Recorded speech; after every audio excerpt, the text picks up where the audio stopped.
시간이 되었습니다. 우리 다 함께 묵도함으로 2021년 8월 22일 주일 예배를 하나님 앞에 올려드립니다.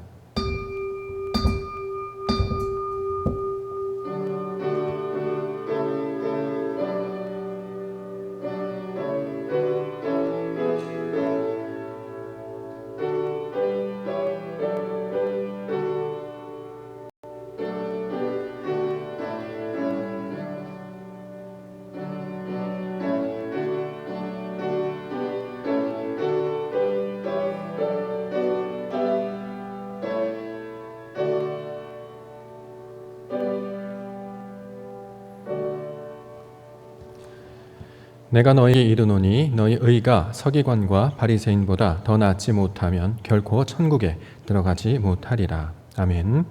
거룩하신 하나님께서 저희를 부르시어 하나님을 예배하는 자로 세워주심을 감사드립니다. 생명과 진리로 우리를 가르쳐 주시고 인도하여 주시옵소서. 하나님의 말씀을 진리로 받게 하시고 하나님의 뜻을 온전히 깨달아 알게 하여 주시옵소서. 말씀으로 주신 하나님의 뜻을 온 마음과 몸으로 받게 하시며 마침내 이루실 하나님의 영광을 바라고 소망하는 자들이 되게 하여 주시옵소서. 하나님의 은혜가 예배하는 모든 자들 심령 가운데 풍성히 임하게 해주실 줄 믿사오며 거룩하신 우리 구주 예수 그리스도의 이름으로 간절히 기도 올리옵나이다. 아멘. 찬송가 8장입니다.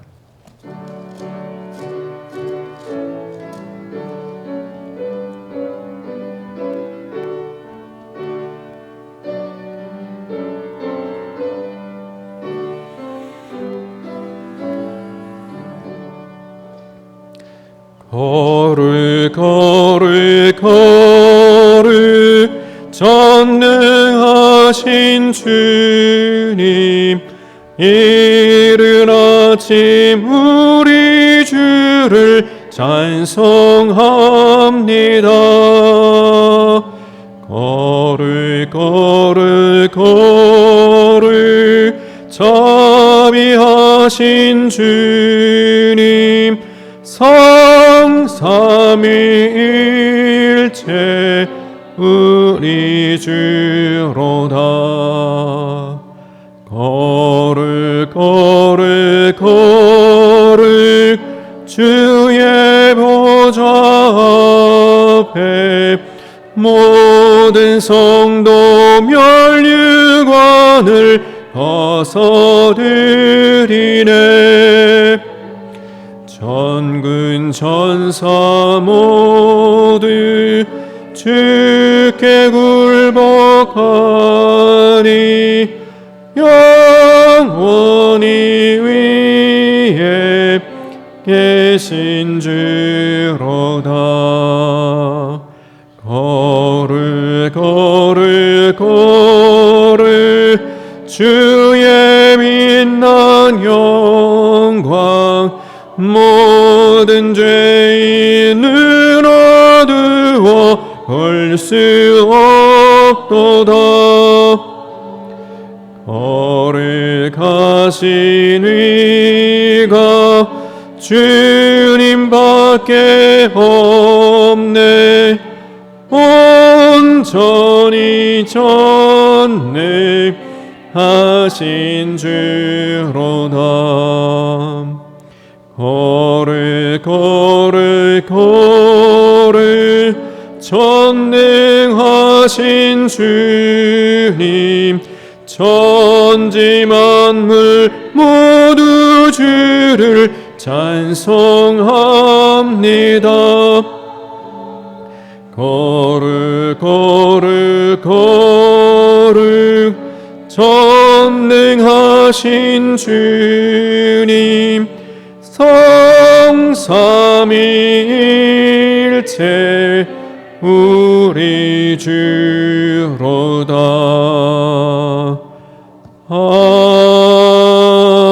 아멘. 교동문 36번 시편 90편 말씀입니다. 주여, 주는 대대에 우리의 거처가 되셨나이다.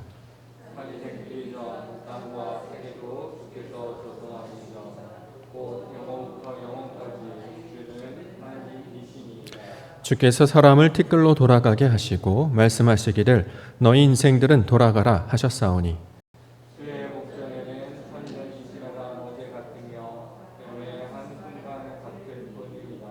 주께서 그들을 홍수처럼 쓸어 가시나이다. 그들은 잠깐 자는 것 같으며 아침에 돋는 풀 같으니이다.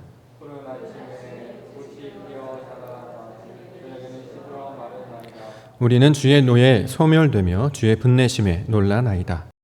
주께서 우리의 죄악을 주의 앞에 놓으시며 우리의 은밀한 죄를 주의 얼굴빛 가운데 두셨사오니 우리의 모든 날이 주의 분노 중에 지나가며 우리의 평생이 순식간에 다하였나이다. 우리의 연수가 70이요 강경하면 80이라도 그 연수의 가능은 수고와 슬픔뿐이요 신속히 가니 우리가 날이 가나이다. 누가 주의 노여움의 능력을 알며 누가 주의 진노의 두려움을 알리이까? 우리에게 우리의 날 일상을 가르치사 지혜로운 마음을 얻게 하소서. 아멘. 사도신경으로 신앙 고백하겠습니다. 전능하사 천지를 만드신 하나님 아버지를 내가 믿사오며 그 외아들 우리 주 예수 그리스도를 믿사오니 이는 성령으로 잉태하사 동정녀 마리아에게 나시고 본디오 빌라도에게 고난을 받으사 십자가에 못 박혀 죽으시고 장사한 지 사흘 만에 죽은 자 가운데서 다시 살아나시며 하늘에 오르사 전능하신 하나님 우편에 앉아 계시다가 저리로서 산자와 죽은 자를 심판하러 오시리라. 성령을 믿사오며 거룩한 공회와 성도가 서로 교통하는 것과 죄를 사하여 주시는 것과 몸이 다시 사는 것과 영원히 사는 것을 믿사옵나이다. 아멘. 찬송가 298장입니다.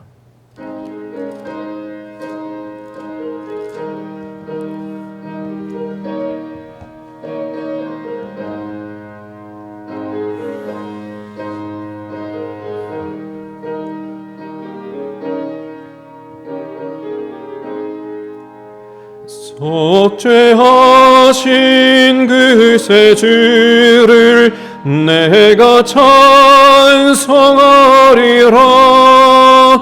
내게 자유 주시려고 주가 고난 당했네. 크신 사랑 찬양하리. 나의 죄 사하려고 십자가에 죽임 당한 나의 주 찬양하리.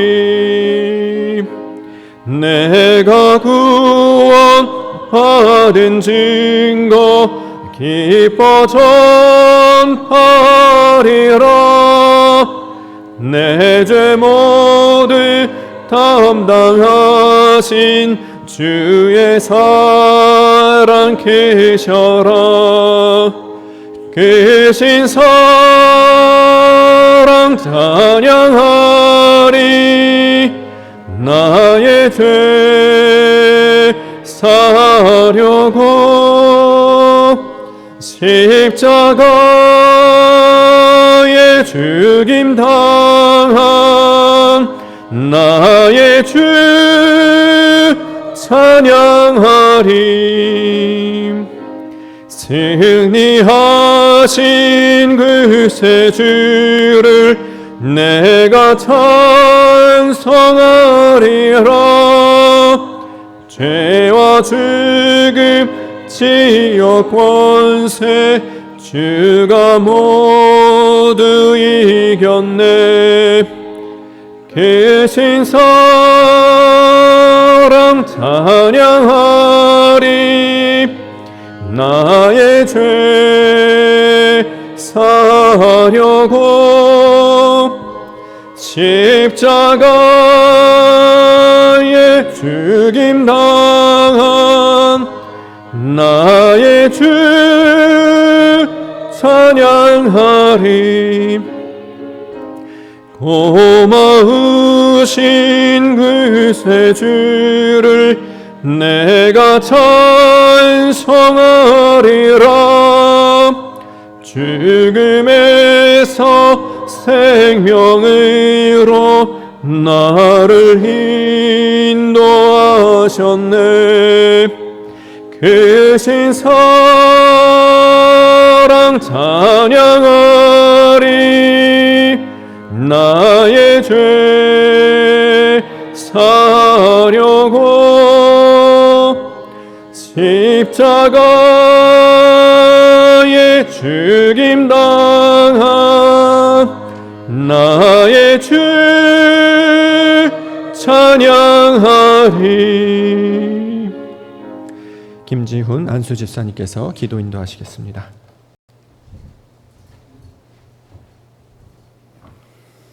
함께 기도하겠습니다. 거룩한 성일 하나님의 교회에 주님을 사랑하는 자들로 모이게 하여 주심에 감사합니다. 코로나라는 전염병으로 인해 비록 온라인을 통하여 주님을 만나지만 이 시간 주님께 예배 드릴 때 신령과 진정으로 드리는 예배가 되게 하여 주시옵소서.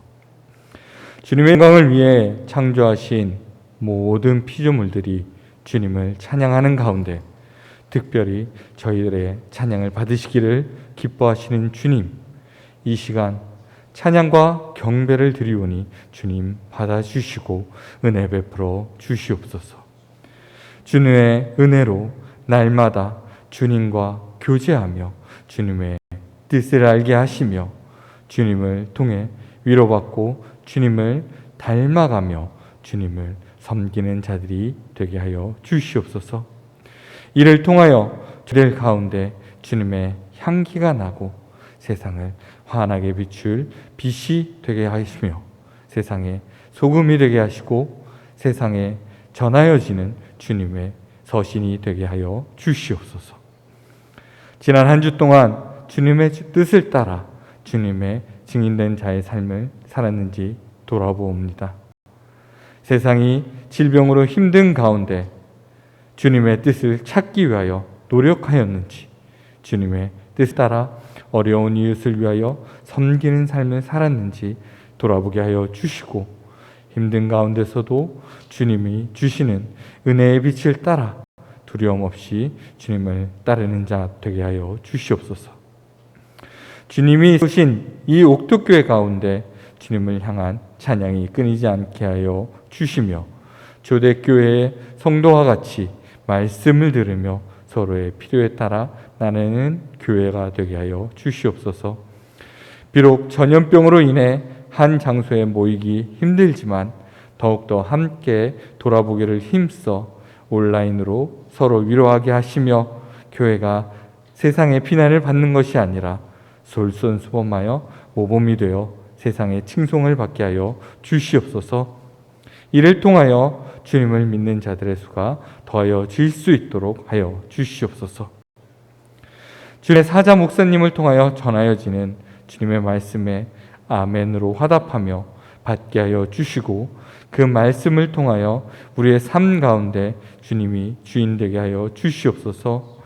주님의 말씀을 준비하시며 기도하시고 성도들을 돌보는 가운데 저희 목사님에게 늘 강건하며 담대함을 주시는 목자가 되게 하여 주사 하나님의 크신 뜻을 이루는 저희 목사님 되게 하여 주시옵소서.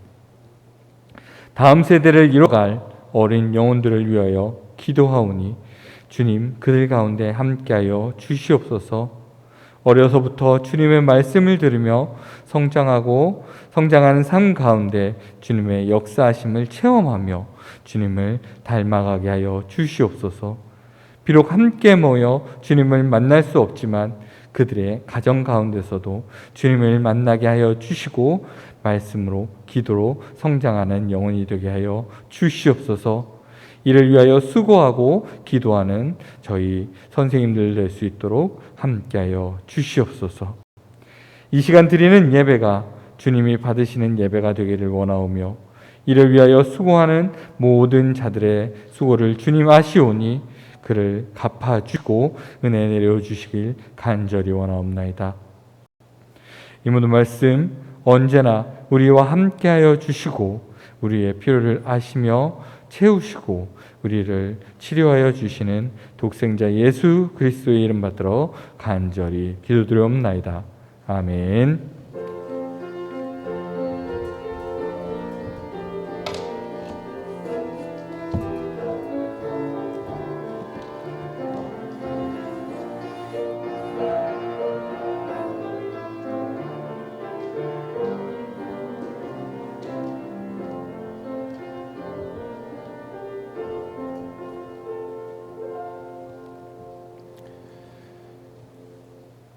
하나님 말씀 함께 보겠습니다. 하나님 말씀 마태복음 5장입니다.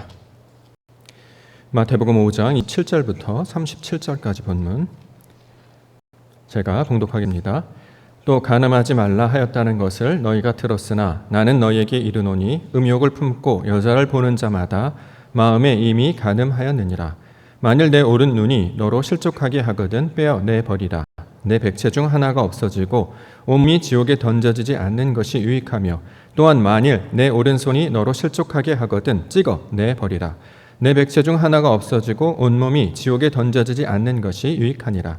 또 일러스되 누구든지 아내를 버리려거든 이혼 증서를 줄 것이라 하였으나 나는 너에게 이르노니 누구든지 음행한 이유 없이 아내를 버리면 이는 그로 간음하게 하며 또 누구든지 버림받은 여자에게 장가드는 자도 간음함이니라.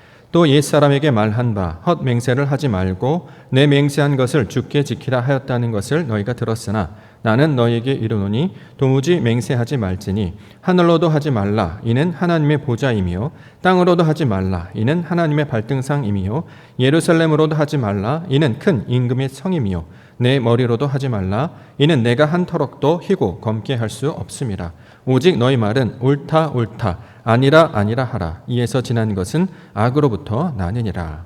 아멘. 마태복음 5장 27절부터 37절까지 본문입니다. 나는 너희에게 이르노니, 나는 너희에게 이르노니라고 하는 말씀의 제목입니다. 우리가 지난주부터 시작하여서 산상수훈에 대한 내용을 우리가 계속해서 살펴보고 있습니다. 산상수훈, 하나님의 말씀이 무슨 뜻인지를 예수님께서 제자들에게 가르치시는 내용이 되고 있습니다. 하나님께서는 자신의 뜻을 율법이라는 것을 통해서 담아서 가르쳐 주셨습니다. 따라서 그 율법에는 하나님의 뜻, 하나님의 의도, 하나님의 사역 등이 담겨져 있는 것이죠. 그러므로 그 율법을 자세히 듣고 살펴보게 되면 하나님의 뜻이 무엇인지, 의도가 무엇인지를 알게 해 주셨던 것입니다. 자, 그 율법으로 주신 말씀의 대표가 바로 십계명이라고 부르는 말씀이 되고 있습니다. 십계명, 사람들로 이 말씀들을 허락해 주셨는데요. 이 십계명은 사람들이 지켜야 될 어떤 규칙이나 지침을 우리에게 말씀해 주시는 것이 아니라 하나님의 뜻, 의도와 사역을 나타내 주시기 위해서 우리에게 10가지 말씀들로 담아 주신 것입니다. 하나님께서 어떻게 구원을 이룰 것인가, 하나님께서 어떻게 그 구원의 완성을 이루어낼 것인가 라는 말씀의 뜻을 10개의 말씀들로 담아서 우리 가운데 주셨던 거죠. 따라서 이 10개의 말씀들을 무슨 뜻인지를 설명하고 이것을 해석해 주시는 것, 이거를 우리에게 온전하게 가르쳐주고 있는 내용이 산상수훈이 담고 있는 말씀의 목적이 되고 있습니다.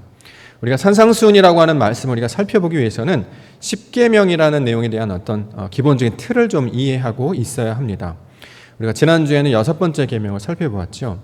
산상수훈을 우리가 가만히 살펴보면요, 예수님께서 계명을 설명해 주시는 모습을 시작하고 있는데 이때 어떤 계명들을 설명하고 있냐면 10계명 중에서 6번째 계명부터 설명하고 있다는 거죠.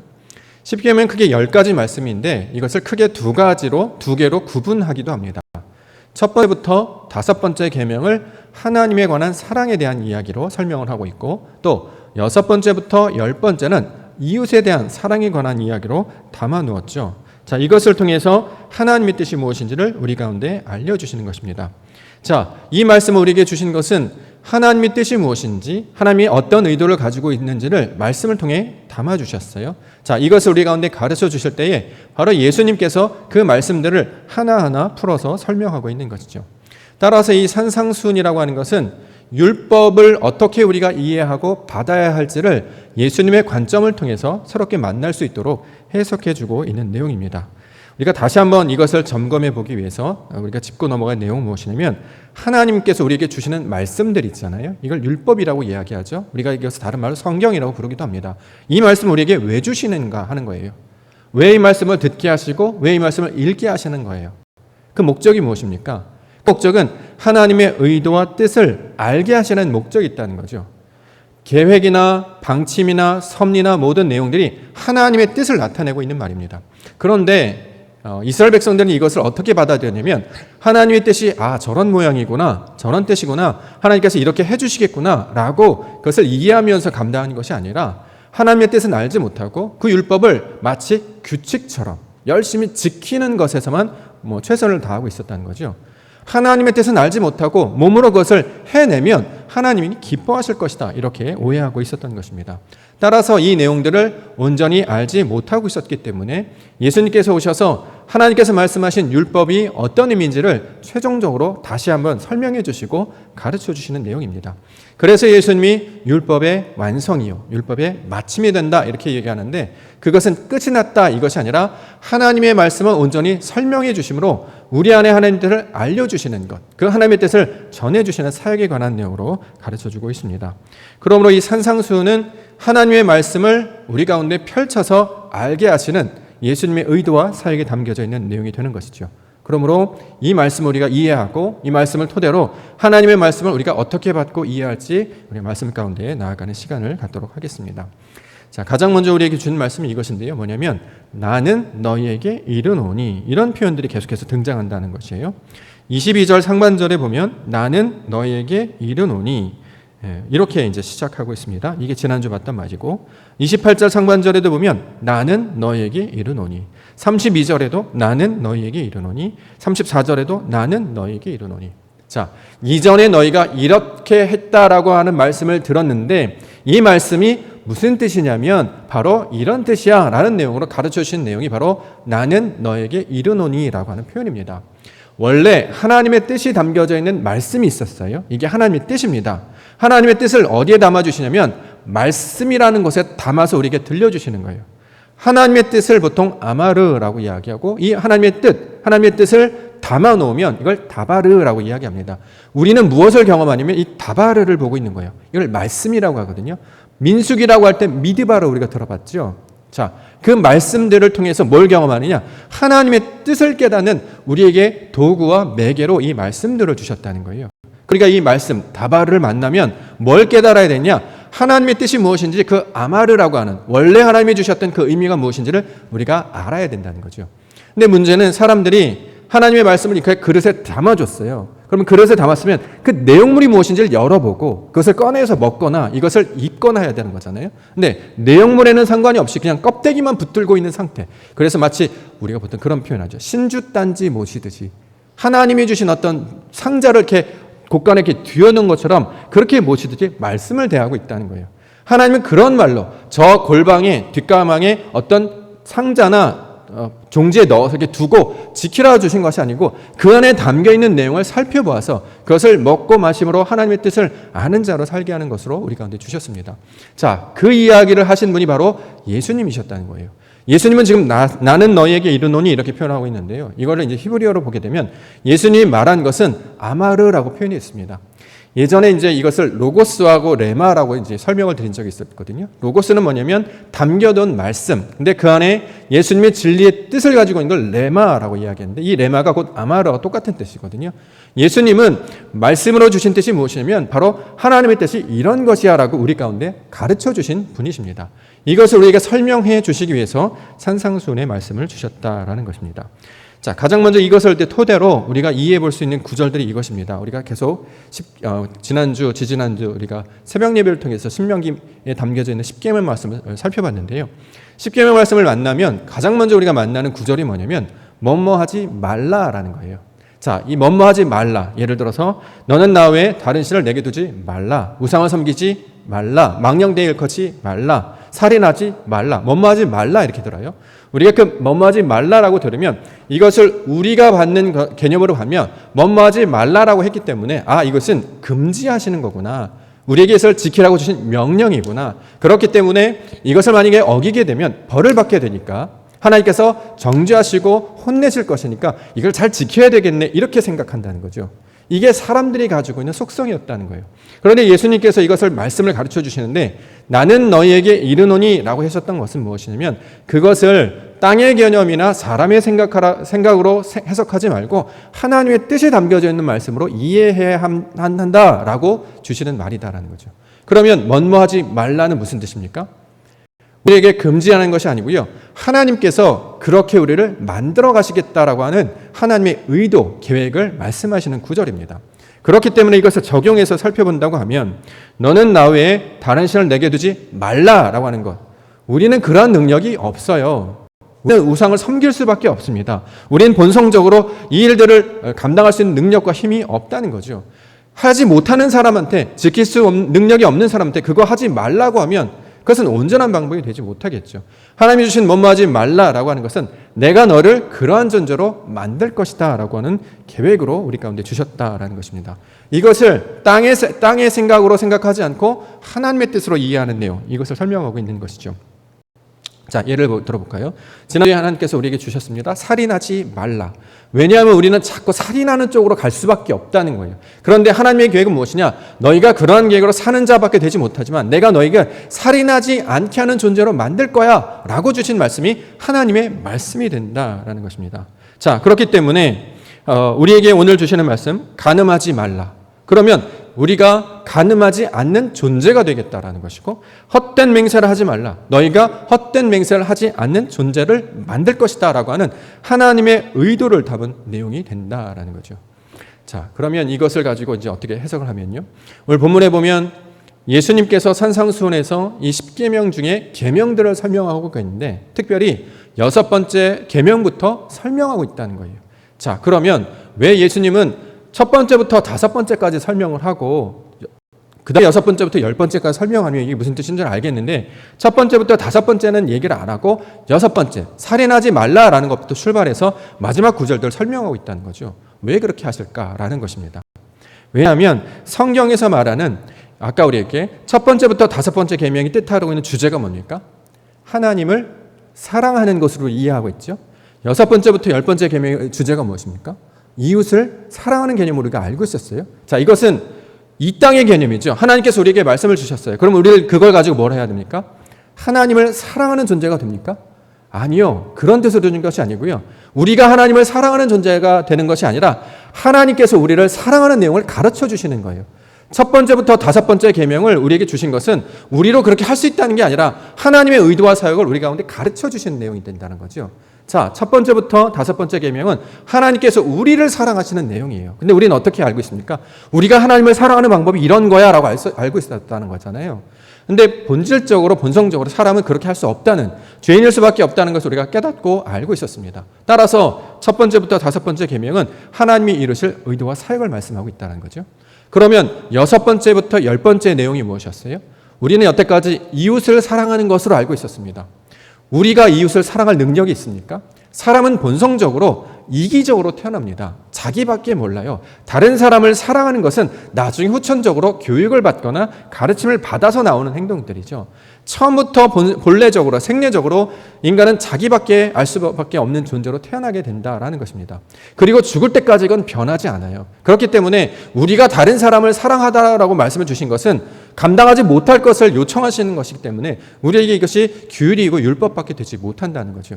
여기서 말하는 이웃을 사랑하는 것이 아니라 이웃이 우리를 사랑하는 그 내용을 6번째부터 10번째까지 담고 있는 내용입니다. 완전히 개념을 바꾸셔야 돼요. 말씀을 우리가 이해할 때 내가 이렇게 이제 앞으로 하라고 하는 거나 이런 말씀을 주신 게 아니고요. 하나님께서는 당신의 이야기를 계속 듣게 하시는 거예요. 근데 6번째부터 10번째는 뭐라고 하냐면 이웃이라고 하는 그 존재가 우리를 어떻게 사랑하시는가에 대한 내용으로 설명하고 있다라는 거죠. 우리가 지난 새벽 때 이웃에 관한 이제 내용을 살펴봤는데요. 이웃이 무엇입니까? 우린 이웃 그러면 옆에 있는 사람, 옆에 있는 친구, 또 가까운 지인, 우리가 이제 여태까지 그렇게 알고 있었다는 거죠. 근데 성경에서 말하는 이웃은 무엇이냐면 본질을 가리키기 위해서 그 옆에 둔 것을 가리킬 때 이걸 이웃이라고 했습니다. 그래서 그 이웃에 관한 개념들이 있었죠. 하나님께서 자신의 뜻을 나타내 보이시기 위해서 본질이 위해서 그 옆에 두신 것이 있었습니다. 그게 뭡니까? 말씀이다라는 거죠. 율법을 그렇게 주셨다는 거예요. 그래서 그 말씀을 보면 하나님의 뜻이 무엇인지를 알게 해 주셨습니다. 자, 그것을 첫 번째부터 5번째까지 설명을 해 주셨고요. 자, 두 번째로 나타나는 이웃에 관한 개념은 뭐냐면 하나님의 성질을 담아 놓은 것. 이게 무엇입니까? 성경엔 그를 가리켜서 예수님 이렇게 가리키고 있습니다. 그 이웃은 옆에 사는 사람, 이 땅의 개념이 아니고요. 하나님께서 예수 그리스도를 표현하시고 나타나시기 위해서 우리에게 가르쳐진 내용이 된다는 거죠. 그래서 이웃은 예수님이라는 내용을 우리 가운데 설명하고 있습니다. 그러면 6번째부터 10번째 계명은 우리가 뭘 할 수 있는 그걸 말하는 게 아니라 바로 그 이웃에 해당하는 그 예수님께서 우리를 어떻게 사랑하시고 어떻게 구원하시고 어떻게 완성시키시는가에 대한 내용으로 이 말씀들을 주고 있다는 거죠. 그래서 예수님은 6번째 계명부터 설명하고 있는 것이에요.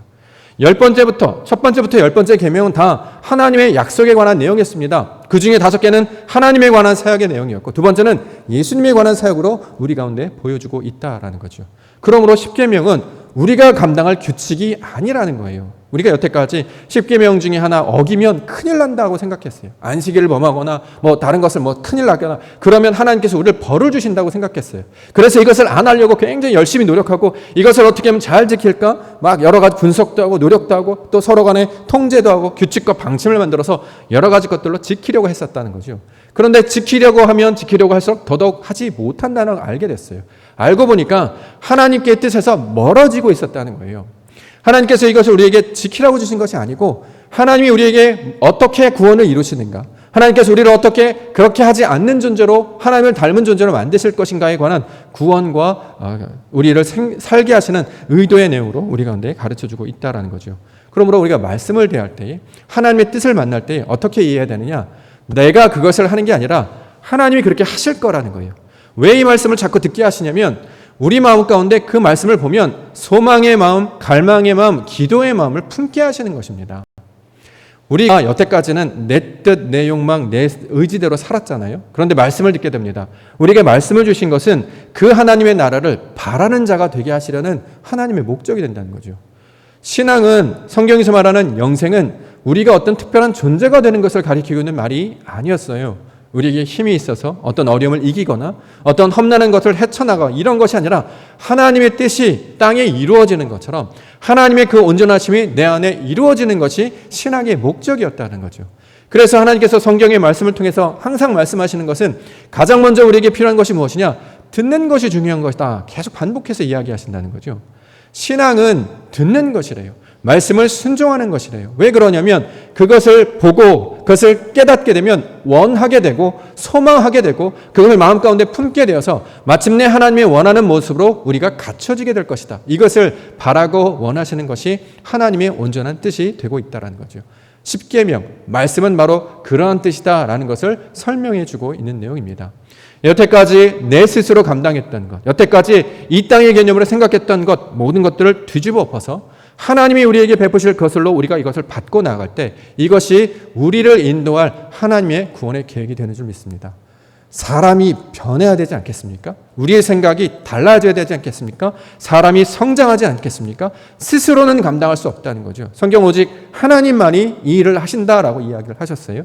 그것을 진리로, 우리 상황으로, 우리 모든 말씀으로, 모든 정황으로 우리 가운데 말씀하실 때에 그것을 바라보고 하나님의 뜻을 분별하면서 나아갈 때 이것이 하나님의 구원의 길이 될 것입니다. 우리가 처음으로 주시는 것, 우리의 생각을 완전히 뒤집어서 하나님의 뜻으로 받게 해 주시옵소서. 이것을 하나님의 의도로 우리 가운데 새기게 하여 주시옵소서. 그래서 우리가 그것을 기대하고 바라고 열망하여서 마침내 하나님께서 우리에게 펼쳐주신 그 약속의 자녀들로 살아가게 해 주시옵소서. 이것을 하나님께서 산상수훈의 내용으로 말씀하고 있습니다. 그렇기 때문에 우리가 이제 산상수훈을 이제 6장으로 넘어가게 되면 기도의 내용이 나오게 되잖아요. 우리가 잘 알고 있는 주기도의 내용이 나옵니다. 주기도, 하나님께서 하시는 것, 하나님께서 원하시는 것이 내가 원하는 것이 되기를 원합니다. 아들이요, 아버지 이야기를 하기 시작했다는 거죠. 그게 바로 기도라고 하는 것이거든요. 세상에서 말하는 기도는 내가 원하는 걸 달라, 무조건 달라. 이게 이제 기도의 내용이었잖아요. 근데 성경은 기독교는 진리이기 때문에 그렇게 하지 않죠. 사람이 달라는 것을 주는 것, 이런 종교 행위입니다. 진리는 무엇이냐면 하나님이 하신 일을 내가 원하는 거예요. 하나님이 원하는 그 마음을, 하나님께서 바라시는 그것을 나도 원하는 자가 되는 거예요. 아버지께서 원하시는 것이 내가 원하는 것이 되어야 된다는 거죠. 아버지의 원대로 되게 하시고 아버지의 뜻대로 되게 하는 것이 바로 내 뜻이 되기를 원합니다. 이게 바로 구원이라는 겁니다. 땅에 살던 자가 하늘의 성품으로 채워져서 아들로 자신의 뜻대로 살던 자가 하나님의 생각과 마음을 온전히 받아서 그거에 감동되고 매료되고 이끌려서 그것이 내가 바라는 모든 것이 되기를 원합니다 라고 바라는 것이 바로 구원이 된다는 거죠. 그래서 이것을 신앙의 목적으로 가르쳐주고 있습니다. 예수님께서 말씀하시는 내가 너희에게 이른다라고 하는 것, 바로 하나님의 뜻으로 이것을 받아야 할 것이다 라고 이 말씀들을 우리 가운데 설명하고 있는 것이죠. 자, 그런 전제 가운데 오늘 주신 두 개의 말씀, 7번째와 8번째의 말씀들을 살펴보고자 합니다. 자, 우리가 간음하지 말라 이렇게 설명하고 있는데요. 27절부터 30절 보겠습니다. 27절부터 30절. 또 간음하지 말라 하였다는 것을 너희가 들었으나 나는 너희에게 이르노니 음욕을 품고 여자를 보는 자마다 마음에 이미 간음하였느니라. 만일 내 오른눈이 너로 실족하게 하거든 빼어 내버리라. 내 체 중 하나가 없어지고 온몸이 지옥에 던져지지 않는 것이 유익하며 또한 만일 내 오른손이 너로 실족하게 하거든 찍어 내버리라. 내 백체 중 하나가 없어지고 온몸이 지옥에 던져지지 않는 것이 유익하니라. 이렇게 말씀하고 있습니다. 자, 간음하지 말라 이런 말씀 우리가 받았어요. 우리가 이걸 어떻게 이해해야 된다고요? 땅의 생각으로 이해하지만 안 된다는 거죠. 규칙이나 방침, 금지의 용어로 받으면 안 된다는 거죠. 예수님께서 이건 하나님의 뜻으로 받아야 돼 이렇게 가르쳐 주셨기 때문에 뭐뭐하지 말라라고 하는 것은 하나님께서 그렇게 하지 않는 존재로 우리를 만드시겠구나. 하나님의 의도가 담긴 말씀으로 이걸 우리가 받아야 된다라는 것입니다. 보통 이 땅의 개념에서 간음은 무슨 뜻입니까? 성적인 외도를 가리키는 말이죠. 근데 이걸 하나님의 뜻으로 받으면 이 땅에서 나타나는 그걸 말하는 게 아니라 하나님의 뜻은 성적인 외도가 아니라 영적인 외도를 나타내는 말입니다. 그렇죠? 영적인 외도. 원래 이스라엘 백성들은 누구와 결합했습니까? 누가 신랑이고 누가 주인입니까? 바로 하나님이 주인 되시죠. 바로 신랑이 하나님이셨습니다. 그렇게 이스라엘은 하나님과 결합한 존재가 되었다는 거죠. 그래서 그들을 가리켜서 이스라엘, 하나님의 백성 이렇게 불렀습니다. 그러면 하나님의 백성은 무엇을 따라야 되느냐? 오직 하나님을 따라야 되는 것이죠. 말씀을 따라야 되는 것이고 진리를 따라야 되는 것이고 그리스도를 따라야 되는 것입니다. 왜냐하면 그리스도가 머리이시기 때문이죠. 하나님께서 모든 힘과 능의 근원이시기 때문입니다. 복의 근원이시기 때문입니다. 자, 그런데 그 백성으로 살던, 그렇게 하나님과 결합했던, 그렇게 하나님을 머리로 살던 자가 하나님을 머리로 하지 않고 다른 것을 주인 삼거나 다른 것을 머리로 삼을 때 이것을 간음 이렇게 이야기한다는 거죠. 자, 이 간음을 지금 백성들에게 가르쳐주고 있는 말입니다. 왜 이야기를 하실까요? 왜 이스라엘 백성들에게, 제자들에게 이 일들을 듣게 하시는가? 그럼 궁금한 것은 여기서 말하는 간음한 자는 누구를 가리키는 말인가라는 것입니다. 간음하는 자 이렇게 이야기하면 다들 이렇게 막 찔려하지요. 이것을 몸으로 범했느냐 마음으로 범했느냐 이런 내용이 아니고 하나님께서 우리에게 말씀해 주신 것은 진리를 담아서 가르쳐 주시기 때문에 우리가 그 진리를 깨달아야 이 하나님의 온전한 뜻이 우리 가운데 이루어질 것입니다. 성경에서 간음하는 자를 말할 때 보통 누구를 말합니까? 신기하게도요, 남자가 간음했다는 얘기는 잘 안 나와요. 그렇죠? 보통 간음했다라면 대부분 여자들이 등장합니다. 대표적인 게 호세아에서 등장하는 고멜이죠. 요한복음에 등장하는 간음한 여인이 등장하죠. 간음을 하면 상대가 있어야 되잖아요. 근데 남자 이야기는 안 나오고 다 여자 이야기만 하고 있다는 거죠. 그러면 여자들이 간음한 존재인가? 그 뜻이 아니라는 거예요.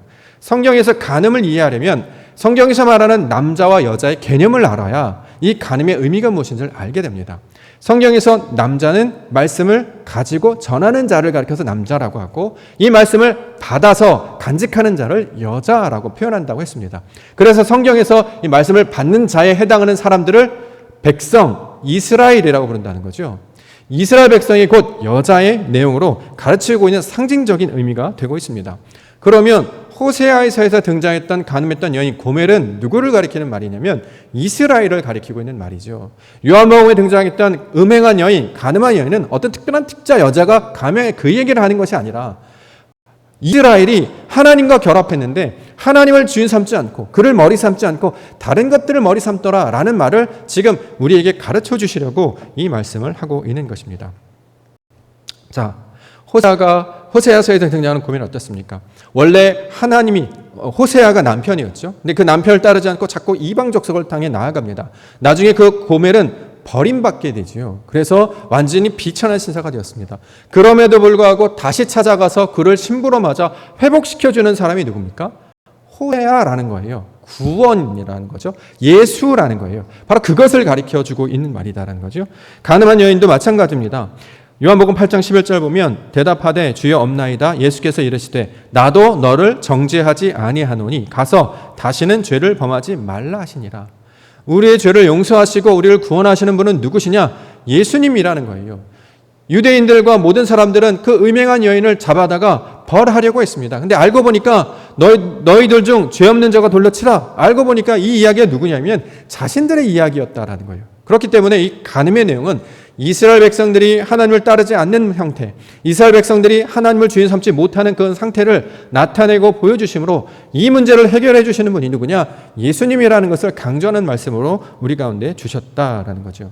자, 그러면 간음한다는 게 무슨 뜻일까요? 하나님을 벗삼지 않고 다른 것을 머리 삼는다라는 거죠. 여기서 말하는 다른 것은 누구를 가리키는 말입니까? 하나님 말고 다른 것에 마음을 가리키는 다른 것이 아니라 바로 자신이 머리가 되는 것을 간음했다라고 이야기합니다. 내가 주인이 되는 거예요.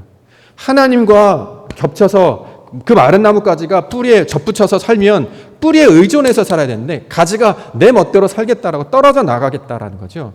하나님이 나의 주인이시고 그 말씀이 그 진리에 내가 이끄시는 힘과 능력이 되는데 진리와 말씀을 따르지 않고 내 뜻대로 하는 것, 이것을 하나님이 아닌 것을 주인 삼았다라고 했기 때문에 간음한 것이 되죠. 그래서 이것을 간음이다 이렇게 말씀하고 있는 것입니다. 자, 이스라엘이 바로 그런 상태가 됐다라는 거예요. 우리에게 말씀을 주셨어요. 하나님의 뜻이 무엇인지를 담아서 주셨습니다. 그럼 그 말씀을 온전히 깨달으면 하나님의 뜻을 알게 되는 것이거든요. 그럼 그 진리 가운데 살게 되고 말씀 가운데 살게 될 텐데 정작 유대인들은 그 말씀과 진리로 살지 않고 어떻게 해요? 유대인이나 바리새인들이나 서기관들이 다 뭐예요? 자기 뜻대로 살았잖아요.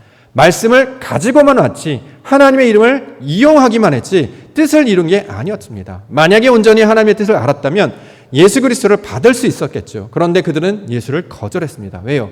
그 말씀 가운데 말씀이 없었기 때문이죠. 하나님의 뜻을 붙잡는 게 없었기 때문이죠. 여전히 자아가 펄펄 살아서 내가 판단하고 내가 고집하고 내가 바라고 내가 원하는 것들만 붙들고 있었다는 거예요.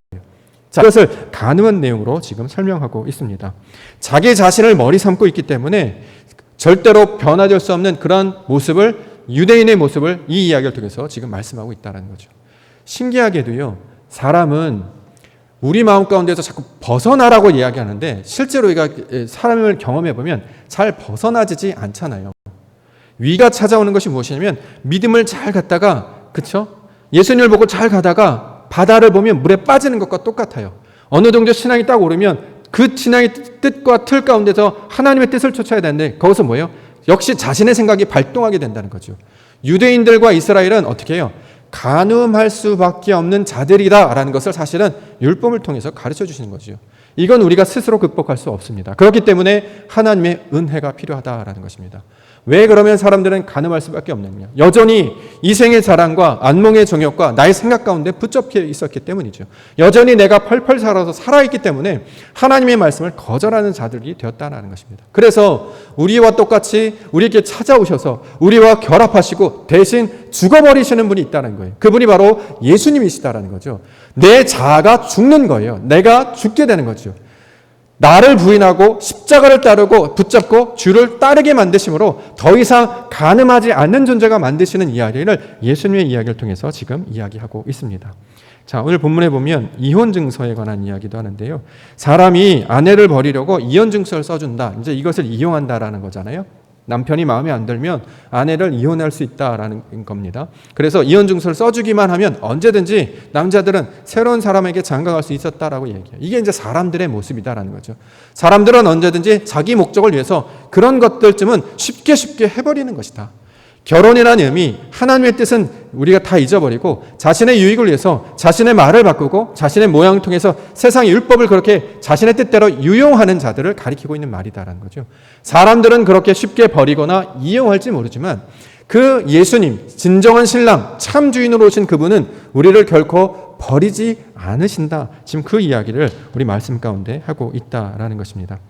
심지어는 간음한 자일지라도 우리 하나님은 그를 회복시켜서 구원시켜서 하나님께서 간음하지 않는 존재로 만드시겠다라고 하는 약속이 바로 이 내용이 주고 있는 언약의 말씀입니다. 자, 우리를 구원하실 분, 우리가 이미 여전히 신앙생활 가운데서도 자신의 생각과 자신의 고집들로 살아가고 있었습니다. 그러면 엄연한 의미에서는 죄인에 해당하기 때문에 벌을 받아야 되겠죠. 그런데 그 연약함을 아셔서 우리 가운데 찾아오셔요. 이제 너희가 간음한 자였느냐? 이제 너희를 영원히 간음하지 않는 나의 신부로 맞아서 너희를 헵시바, 뷸라, 아름다운 여인으로 맞아서 영원히 변치 않는 그 옷으로 새 단장을 입혀놓을 것이다. 그래서 그것을 가리켜서 새 예루살렘 이렇게 이야기한다는 거죠. 이전에는 내 마음 가운데 내 생각과 하나님의 생각 때문에 막 싸웠어요. 그런데 하나님의 역사로 말미암아 우리 가운데 그리스도의 영이 들어오십니다. 그러면 더 이상 번민과 갈등에서 벗어나게 됩니다. 하나님이 우리를 지배하시니까, 그 말씀이 우리를 충만하게 채우시니까 사람의 생각을 흔들리지 아니하고 말씀만 붙들고 산다라는 거죠. 실제로도 이 세상 가운데 그 소위 말해 남녀 관계로 이제 생각을 해볼게요. 사랑을 충분히 겪는, 저 사람이 나의 전부입니다, 이 사람이 나의 전부입니다 하는 사람은 다른 사람에게 눈을 돌리지 않습니다.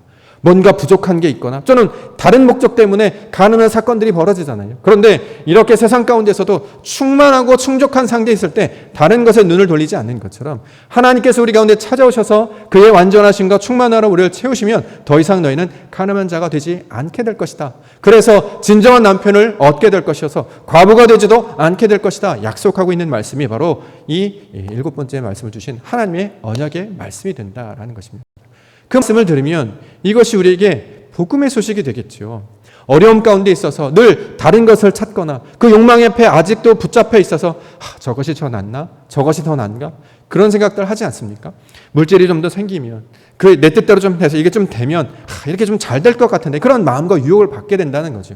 그런데 그거는 아직도 우리의 마음이 다 채워지지 못한, 하나님으로 충만하지 못한 상태를 우리에게 고발하고 있는 내용과 똑같습니다. 그런데 우리에게 말씀하시는 거죠. 내가 너를 인도해내서 가장 아름답고 가장 평안한 걸로 인도해낼 것이다. 그 생명의 길로 너를 인도해낼 것이다. 이것을 듣는 말씀으로 우리 가운데 주셨습니다. 그것을 듣는다면 그 기쁨의 소식을 듣게 되는 거죠. 주여, 나도 그러한 자가 되게 해 주시옵소서. 마치 우리 사도행전에 나타난 그 간수가 나도 어떻게 하면 구원을 얻을 수 있겠습니까? 그 소식을 들었는데 나도 좀 고쳐주세요. 나도 좀 그러한 자가 되게 해주시옵소서. 이것들을 하나님께서 열망하게 해주셨다는 거죠. 그러면 어떻게 해요? 하나님을 찾게 되고 기대하게 되고 바라게 되어서 마침내 그 약속을 붙들고 나가는, 찾고 두드리고 나아가는 자에게 영광을 보여주실 것이라고 하는 약속의 은혜를 경험하게 될 것을 성경을 통해서 말씀하고 있는 것입니다. 그러므로 우리에게 이런 말씀을 계속 듣게 해주신다는 거죠. 우리가 여태까지 신앙생활을 하는 것은 신앙생활에 연륜이 쌓이고 그래서 내 이름이 높아지고 내 의가 쌓여서 내가 좀 괜찮은 사람이 되는 것으로 생각해 왔습니다. 그런데 성경 그 반대로 얘기하는 거예요. 말씀을 제대로 만날 때마다 내 더러운 것들이 보이고 내 무익함이 고발되고 내 연약한 점이 다 드러나서 하나님이 아니시면 절대로 못하는군요 라는 것을 고백하게 만드셨다라는 거죠. 이것을 가리켜서 성경에서는 복이 있는 자들 이렇게 말씀하고 있는 것입니다. 실제로 우리가 이 5장 말씀을 봤는데요. 5장에서 상반절을 보면, 상반절 단락을 보면 팔복 이야기를 하고 있잖아요. 팔복. 자, 복 있는 자들은 하면서 이 팔복에 관한 이야기를 하고 있습니다. 복 있는 자들은 이게 하나님께서 원하시는 내용이죠. 근데 그 일을 이루시는 분이 누구십니까? 심령이 가난한 자들, 그렇죠? 애통하는 자들, 온유한 자는, 그건 우리를 가리키는 말이 아니라 그 온전한 모습으로 이루실 예수님을 가리키고 있는 말씀이셨어요. 그래서 우리에게 마침내 하나님의 나라를 소유로 허락하실 하나님의 의도를 담은 말씀이었다는 거죠. 그렇기 때문에 오늘 주신 그 계명, 10계명, 율법도 우리가 이것을 잘 감당하고 지키는 그 규칙의 내용이 아니라 하나님께서 이루실 영광의 내용으로, 그 하나님께서 구원의 내용으로 우리에게 들려주시고 있습니다.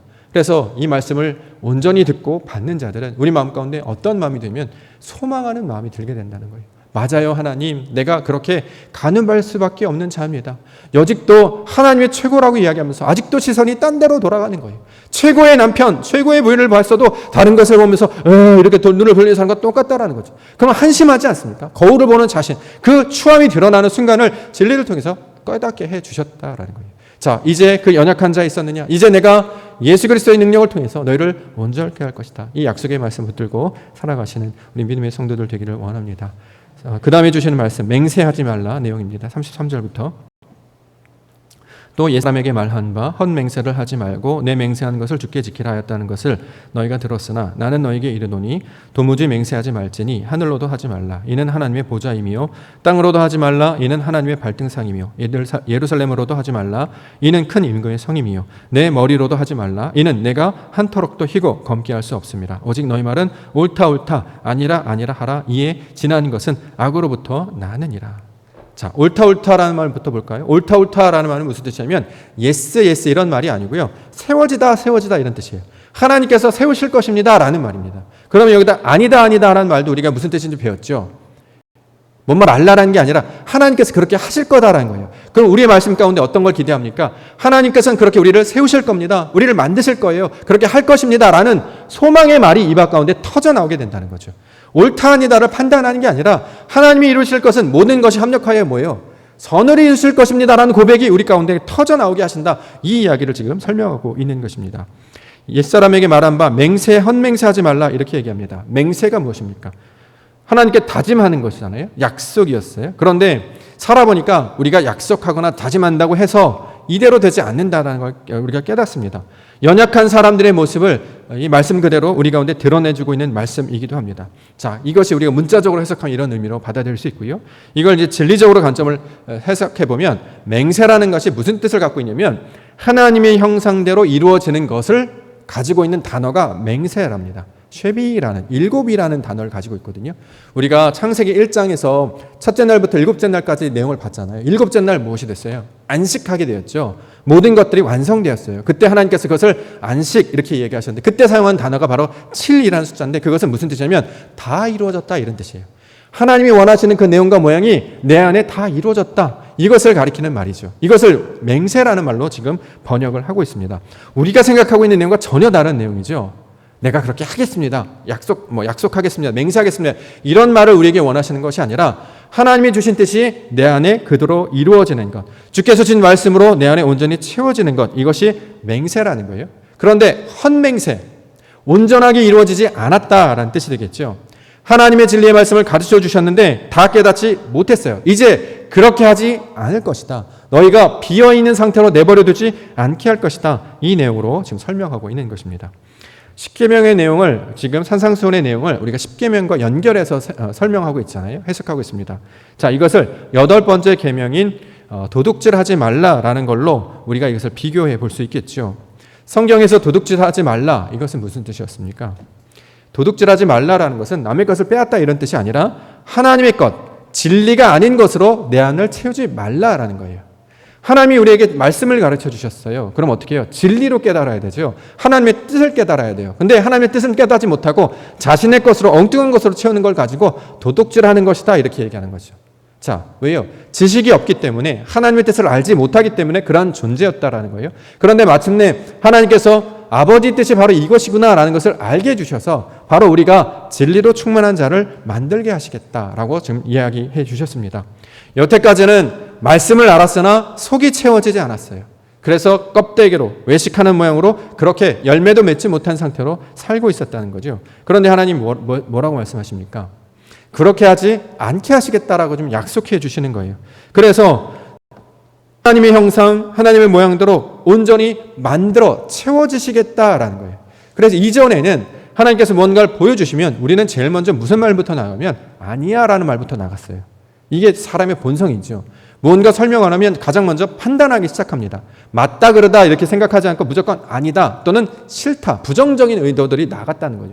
그런 일은 우리에게 있을 수 없습니다. 그건 말도 안 됩니다. 당신이 틀렸습니다. 항상 부정적인 태도 이런 생각들을 가지고 있었다는 거죠. 그런데 하나님께서 진리를 깨닫게 해주세요. 말씀으로 채워주세요. 그러면 어떻게 해요? 점점 더 알아가게 되잖아요. 그럼 어떻게 해요? 그 다음에 하나님 말씀하시면 아 맞아요. 하나님 말씀하신 게 진리이기 때문에 그렇게 될 줄로 믿습니다 라고 이야기한다는 거죠. 그래서 옳다라는 말이 나오는 거예요. 그래서 아니다라는 말은 우리로 그렇게 하지 않겠다라는 의도, 이게 바로 하나님의 의도를 나타내는 말이었군요 라는 것을 깨달아 알게 된다라는 것이죠. 자, 이것을 산상수훈의 내용들로 우리 가운데 계속해서 설명해 주고 있습니다. 왜 이 이야기를 하냐? 바로 이 사역을 예수님이 하시겠다는 거예요, 지금 우리 가운데. 그래서 이것이 복음의 소식이 되는 것이거든요. 이것을 우리로 감당하게 하신다면 이건 복음이 아니고 우리에게 율법이 되는 거잖아요. 우리를 힘들게 하는 거잖아요. 자기 스스로 해나면 이것 기쁜 마음으로 하지만 누군가 시켜서 한다 그러면 하기 싫은 게 우리 사람의 마음이잖아요. 자, 그런데 이것을 먼저 예수님이 감당해 버리시겠다는 거예요. 그래서 우리가 원래 가지고 있는 이 땅의 개념들을 없애버리시겠다는 거예요. 그래서 십자가에 죽으시고 우리와 함께 연합하셔서 하나님의 부활로 새롭게 세워주시겠다. 그러면 우리가 어떤 존재가 되냐? 맞아요. 하나님, 예. 하나님이 하시는 것 그렇게 될 줄 믿습니다. 아멘입니다. 그렇게 될 줄 믿습니다. 선이 될 줄 믿습니다. 이런 존재로 바뀌게 된다라는 거죠. 이것이 바로 하나님께서 만드신 구원의 사역이다라고 이야기하고 있습니다. 그러면 이 세상 모든 피조물이 하나님이 지으신 거잖아요. 하나님이 지으신 것을 하나님을 아는 상태로 알기 때문에 자, 모든 것들이 어떻게 펼쳐질 것을 우리가 기대하게 되겠죠. 이전에 이해하지 못할 때는 길을 찾지 못했어요. 어디로 가야 되나, 저기로 가야 되나, 내 방법을 사용해야 되나, 어디 좋은 소식 없나, 이런 걸 찾으러 나갔다는 거죠. 그런데 하나님의 온전한 뜻을 알게 되면 이 모든 과정 중에 펼치신 역사를 깨닫는 자가 되기 때문에 길을 잃지 아니하고 방황하지 아니하고 원망하지 아니하고 낙심하지 않는 자로 우리를 세워주신다라고 약속해 주셨습니다. 그렇기 때문에 마지막 순간에 하나님의 것으로 다 채워진 자, 그렇게 해서 다시 하나님과 결합되게 되면 이것을 에이레네 이렇게 말한다는 거죠. 평강이라는 뜻입니다. 평안. 하나님의 은혜 아래 사는 자. 그래서 일곱째 날 안식하게 하셨고 쉬게 하셨던 그 우리를 생명으로 살게 하셨던 하나님의 말씀이 성취되는 것을 보여주신다 말씀하고 있다라는 거죠. 그러면 우리 마음 가운데 그것을 바라는 자가 돼야 되지 않겠습니까? 우리가 여태까지는 나의 신앙이 내 뜻대로 잘 되는 것을 원했던 것이죠. 그래서 내 기도점을 가지고 이것을 들어주셨다, 들어주시지 않았다, 이것 갖고 이렇게 살았어요. 그런데 말씀을 듣게 되면 하나님께서 원하시는 것들로 우리 마음을 채우신다는 거죠. 내 마음 가운데, 내 상황 가운데 펼쳐진 것을 받아들이게 하시고 이것이 나의 능력과 힘으로 되지 않사오니 하나님의 은혜와 능력 가운데 행하게 하여 주시옵소서. 그가 이루실 줄 믿습니다 라는 믿음의 사람들로 바꾸어 주실 것을 성경의 역사를 통해서 설명하고 있는 것입니다. 그렇기 때문에 예수님이 우리의 구원자가 되신다라는 거죠. 왜요?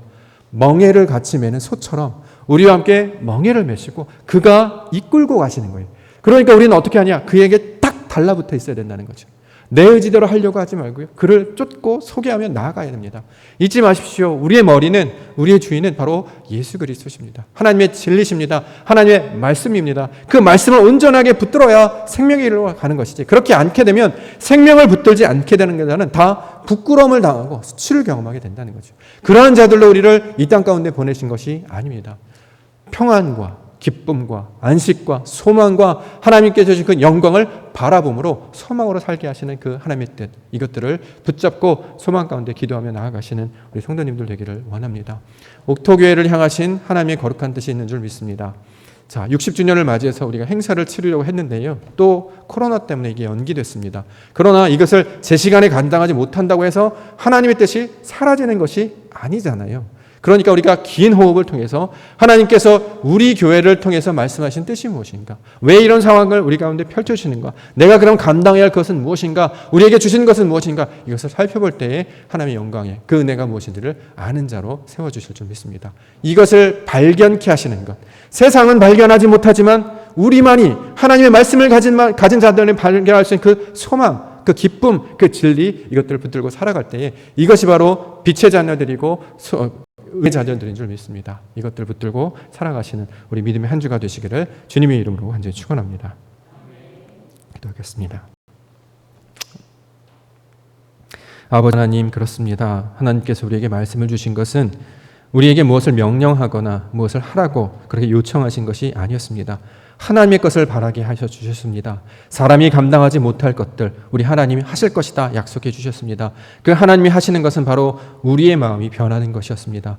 우리가 생각을 바꾸지 않아서 우리가 여전히 나의 옛사람에 머물러서 변하지 않고 성장하지 않고 그렇게 아픈 자처럼 살았사오나 이제 하나님 복음의 선포로 말미암아 우리를 온전케 하시겠다 말씀해 주셨습니다. 황폐한 땅이 푸르러 아름다운 주님의 숲이 되는 것처럼 우리의 마음 가운데 하나님이 주인 되시어서 그 진리 가운데 서는 자들 되게 하여 주시옵소서. 세상에 나타나는 소문과 소식 가운데 흔들리거나 방황하지 아니하고 오직 진리 가운데 우뚝 서 하나님의 말씀을 따르는 자들 되게 하여 주시옵소서. 그래서 이 석촌의 땅, 이 돌밭의 땅에 옥토의 땅으로 바꾸시기 위하여 하나님의 교회를 세우신 줄 믿습니다. 말씀을 붙잡는 자 되게 하시고 진리를 바라는 자 되게 하시고 하나님의 것을 소망하는 자 되게 하여 주셔서 온전히 하나님의 뜻만이 우리 교회와 우리 심령과 이 땅 가운데 이루어질 수 있도록 인도하여 주시옵소서. 거룩하신 예수 그리스도의 이름으로 간절히 기도 올려옵나이다. 아멘. 교회 소식 알려드리겠습니다. 코로나 방역 4단계 연장됐습니다. 그래서 2021년 9월 5일 2주간 또 다시 연장되었는데요. 그렇기 때문에 여전히 우리 교회가 주일 예배는 비대면 온라인 예배로 진행하도록 하겠습니다.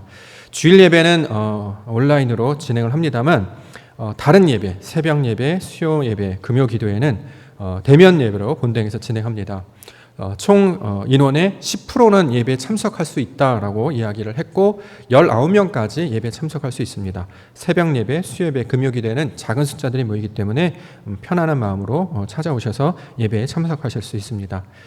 헌금을 원하시는 분들은 농협계좌, 우리 교회에 계좌 있습니다. 이곳에 송금하시고 자신의 이름과 목적 기입하셔서 송금하시면 되겠습니다.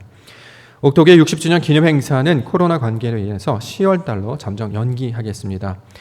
준비위원회 10차 온라인 회의가 9월 25일 토요일 날 오전 10시에 이루어지는데요. 이때 결정하여서 어떤 날짜로 진행이 될지를 다시 한번 공지하도록 하겠습니다. 다음 주일 온라인 예배의 사전 녹화 토요일 날 오후 5시에 있습니다. 교회가 원래는 주일날 스트리밍으로 실시간으로 이제 중계를 해야 되는데 아직 우리 교회가 그 시스템이 안 되는 관계로 사전 녹화로 진행하고 있습니다. 예배에 참석하실 분들은 토요일 날 오후 5시에 함께 참석하셔서 예배하실 수 있겠습니다. 29일 주일에는 정기당의 날짜입니다. 우리 지난번에 오후 2시에 열렸기 때문에 우선 잠정적으로 오후 2시에 정기당에 열리는 것으로 광고하겠습니다. 기도하겠습니다. 거룩한 하나님, 오늘도 주의 예배를 말씀으로 듣게 하시고 그 가운데 나타나신 하나님의 뜻을 알게 해주셨습니다. 땅의 생각에서, 사람의 생각에서, 나의 생각에서 하나님을 원하시는 생각으로 바뀌게 하여 주시옵소서. 내가 아는 지식에서 벗어나 하나님 진리의 말씀을 통해 생각하게 하시고 마침내 이루실 하나님의 일, 이것들을 우리가 기대하며 모든 것들을 합력하여 선을 이루시는 하나님을 소망하는 백성들로 살아가게 하여 주시옵소서. 이제는 우리 구주 예수 그리스도의 은혜와 하나님 아버지의 무한하신 사랑하심과 성령 하나님의 감화감동 교통 충만하신 역사가 주께 주신 말씀을 믿음으로 받기를 원하며 하나님께서 이루실 그 일을 내 마음 가운데 이루며 마침내 이루실 옥토의 땅을 이루기를 다짐하는 모든 심령들 머리 위에, 이 교회 위에 지금으로부터 영원토록 함께 있을지어다. 아멘.